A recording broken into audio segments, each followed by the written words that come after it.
We are going to continue with our command line course, and we are actually going to see some actual commands in this video. The first ones we're going to start with is file navigation, right? We have to navigate the system. We have to move around from directory to another directory, from folder to folder, and we have to see where we are. Most of our work is basically navigating the system. So in this video, we are going to look at those commands, the pwd, cd, briefly cd. There's going to be another video for cd, ls or dir. We're going to look at those. Okay, remember, this is part of a full course that I have on my site. It's a free course, and I really think you should take that course because it has a bunch of other topics. There is command line, there's git, there is vim. It's just a collection of engineering toolbox, and I'm going to put the link below, so make sure you check that out, a free course. So now let's get back to the main part of the video. For the most part, we are going to be following this cheat sheet. We're trying to cover the commands that are in the cheat sheet. I'm going to make references to the cheat sheet because it sticks in your brain, right? You have something to look at. You always have access to this.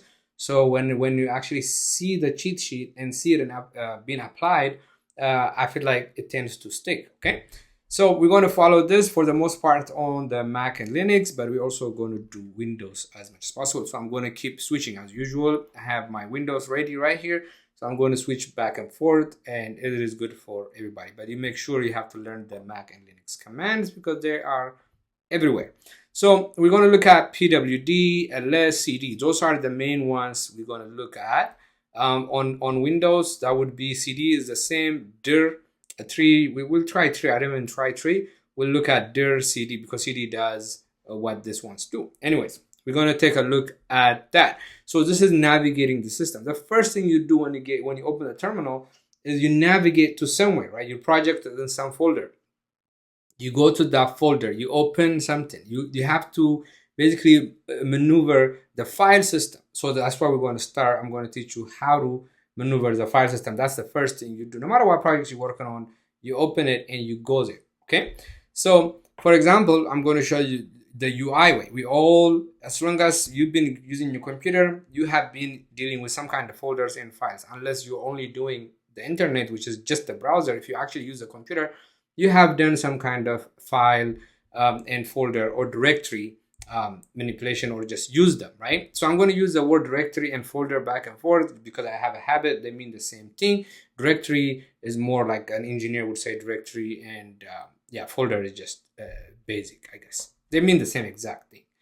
All right, so normally what you would do is, for example, I say I have this folder, projects 2. I have projects and I have projects 2. It's under my home page. So the way the Mac system works, you have home, which is advanced. Usually it might not be here. All of those, what you see here, are shortcuts that I've created. When on your laptop, you might have the first few, but then whatever I'm currently working on and I need to access quickly, I create shortcuts here. But usually you can just go, you can click on go, and home will be there for you. You go home, and the way it shows up here under for view, you can select what kind of view you want. Do you want to see icons? Do you want to see a list like this, or do you want to see columns? I like the columns, but the list for might be actually good for what I'm trying to explain right now, even though I use columns all the time. So you'd go somewhere. Let's say you go to advanced, then you go to projects 2. You can expand that. Under project 2, there is alpha, beta, gamma. Those are 3 different directories. Then you go to alpha, you go to documentation, and there is this file here. You go to source, there is this Python file. Then you can double click it. If you double click it, it would open whatever the default application is for Python. Right now, if I double click this, it probably opens it in VS Code or PyCharm or anything. I actually don't even know, but I never do that. Like, once you have experience, when you're working on projects all the time, you don't come here and open it usually. Or you can do right click, open with, and something, right? The same thing. You go here, you can visually see it, so you can click on where you want to go. Then in the terminal, you're going to do the same thing, except you don't click. So you have to know exactly where you want to go. So you're going to do cd here, cd that, okay? So let me see if I can make this. Yeah, there you go. So I'm inside of the projects 2 folder. So when you open a terminal, let me clear this. You can type clear. I guess that would be the first command technically. You can type clear to clear the terminal. If you are on Windows and you are CMD, most of the commands I'm going to do are CMD.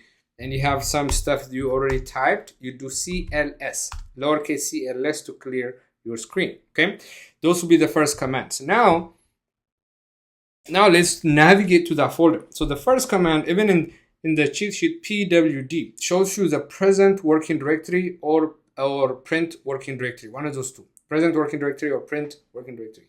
So if I do pwd, it shows me where I am currently. I am in the folder users admins, right? pwd will show me that. On Windows, you just do cd by itself, just cd, type cd.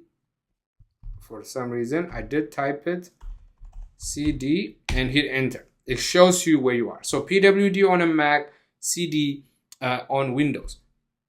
You guys should be doing this as I go. Actually, pause the video as you need to, or maybe watch it in the whole thing and just go back and do it. But definitely you have to be practicing these things.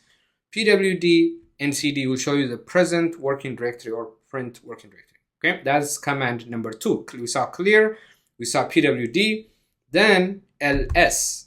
ls will list everything that's in that folder.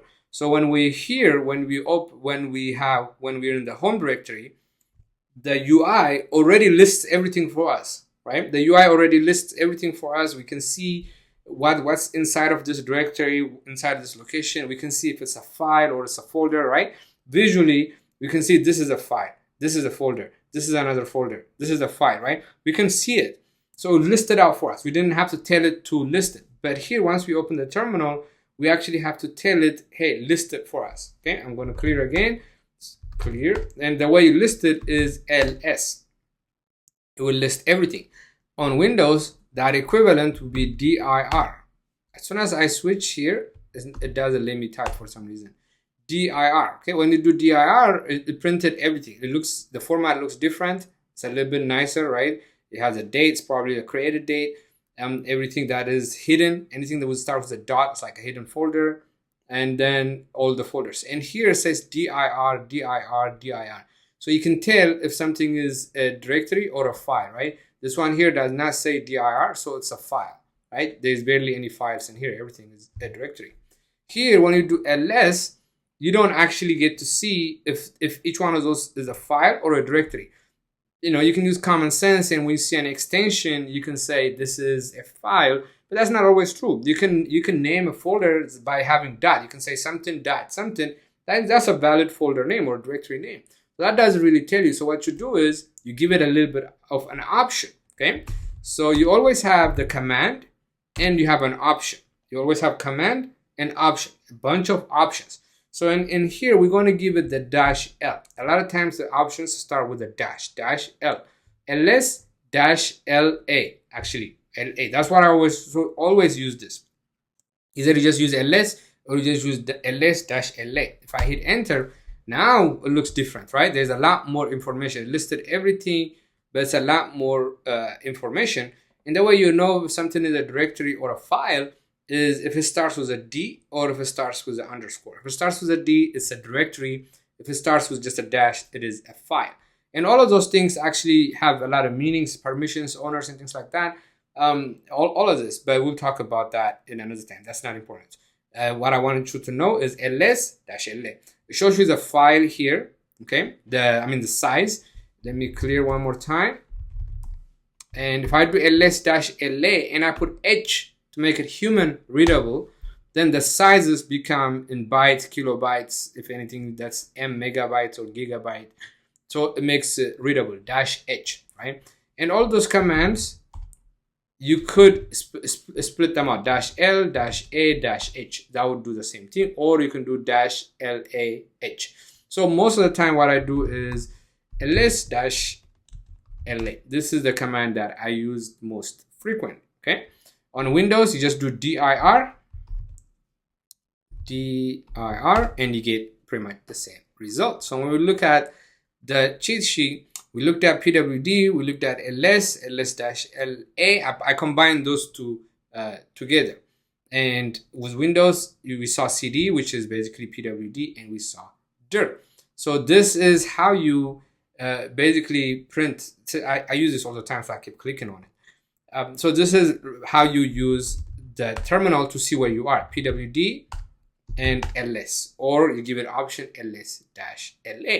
So the next thing is to actually go to the folder we want to go to, right? In this case, we first check where we are. We say pwd, we know we're in the home, we're in this directory. We said ls, okay, this is where we are, so we want to go here. So normally we would just double click it or expand it, right? We want to go to this projects too. We can expand it or we can just double click it. That will put us in there, correct? So here we're just going to say cd lowercase change directory. CD stands for change directory. That is probably the most common command you're ever going to use.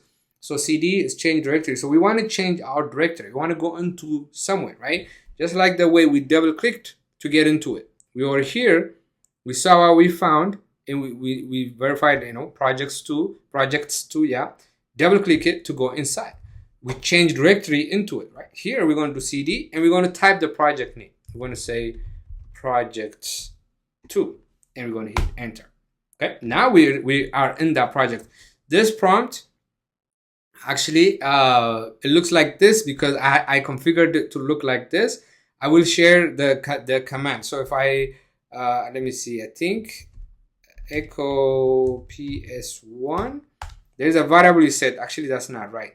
I can put it in the description what you need to do. You just need to set, you need to do export ps1 and whatever I'm going to give you to make it look like this. Basically, you have to look up how to configure the prompt to make it look like whatever you want. You can really change this the way yours is not going to look like this because this is custom, but it doesn't really matter. So if I do pwd now, I am in this folder. I change directory inside of here. Okay. If I do ls, now I can see what is in there. As you can see, there are the three folders here. I can see the 3 folders. If I do ls-la, and I can see them here, there are a couple of things that we cannot see. Don't worry about those. Those 2 will always be there. The dot and dot will always be there. This might be there, might not be there. Okay, but we can see that the 3 of them here. Same thing, the cd command is here. So on Windows, we do dir, we see what's the folder. Let's say we want to go to, downloads, right? So we're going to do cd downloads. Hit enter. If I do cd just by itself, it will tell me where I am. But the prompt is already showing me where I am anyways. Then after I go to downloads, I can do dir and I can see what's in there. I have a bunch of files, a bunch of stuff. I was installing Docker recently, so I have a bunch of Docker stuff, and you get to see what it is in there. So it's pretty much the same concept. Okay, so that is cd, and on the next video we're going to dive deeper into cd. We're going to do a lot of practice using cd. We're going to go forward, backwards, and multiple folders at the same time, different things that are related to cd. So let's continue.